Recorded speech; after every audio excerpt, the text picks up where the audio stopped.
Your mission today with this group here is to talk a little bit about will technology ever change? Will the pace of technology and innovation ever change on the farm? What was your general message today? Yeah, so answer a simple question, which is, will the pace of agriculture technology and that innovation, will it ever slow down? And the simple answer is no, it's not, because it's being fed by, there's a lot of military breakthroughs and a lot of, needs in the military that creates lots of, imagery, sensors, satellites, things that can all benefit farms and whatnot by getting great imagery and all. And then also the consumer space, your Apple, Google, Amazon, all these people are doing some very powerful computational things that can take huge amounts of data, crunch it down to get some simple answers out of very complex things. So that's all driving technologies for consumers and your cell phones that also benefit sensors and things on the farm that can really help automate things on the farm. So there's just a tremendous amount of technology and cost reduction things that all trickle down eventually and get to the farms. I know a lot of farmers heard about the promise of big data and what that means and how that can translate to their farm. Where's that issue at today, and kind of what's the evolution? Yeah, well, it started out, there's a promise of that big data and lots of information can help you make decisions and all, and it's true. There's no question that if you have the right information available, that you can make some great decisions. And what's happened is the cost of the sensors to gather the information has dropped fast. So now, literally, it's very easy. Every piece of equipment you buy has sensors and collects data. So a farm that has a couple thousand acres, you'll have gigabytes of information about your farm every year. What's slow to catch up has been the software and things to bring those things all together to get it down to just that simple. Do I need to run the pivot this week, or can I skip a pivot? What's the right variety for this coming season for my soil types and all that? Those simple questions have simple yes/no answers, but it's just hard to figure out whether it is yes or no, and that still has some time to catch up.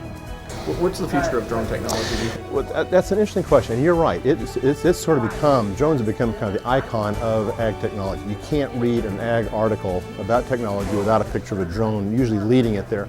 And quite honestly, my opinion of it is I think that they're important, they'll have an interesting niche place, and they're kind of a first to market to get certain kinds of data and this big data kind of thing.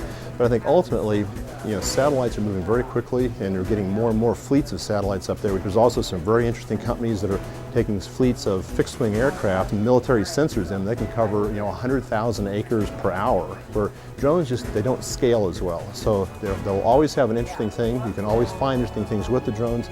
But I think what has to happen is some of the consultants and other people need to bundle it as a service. Well, they will sell you recommendations and scouting of your field, for a year, and part of that is they will fly a drone over your field and take care of that for you. So I don't see farmers themselves buying and using drones in any scale, but there will be some offerings, I think, in third parties that bundle as a service together. And one of the last things I was to ask you about is simplicity, because I know a lot of people, when they look for technology, looking for simple answers. What's the new technology that you think is going to make life simpler? Ultimately what it's going to be is, one of the nasty words in farming is software. Farmers don't like to use software and all that, but ultimately they will.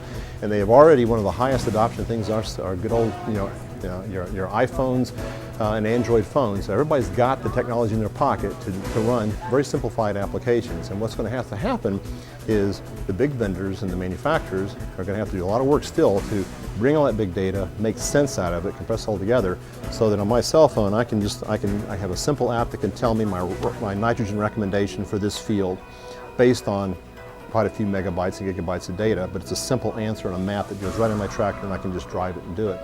So you'll have several applications you run on your iPhones that help you with those simple, again, simple questions, simple decision, lots of stuff going on in the background to make it happen. And we're getting there, but that's what it'll be. It'll be just simple answers on the iPhones and stuff that'll ultimately simplify this whole thing and make it usable.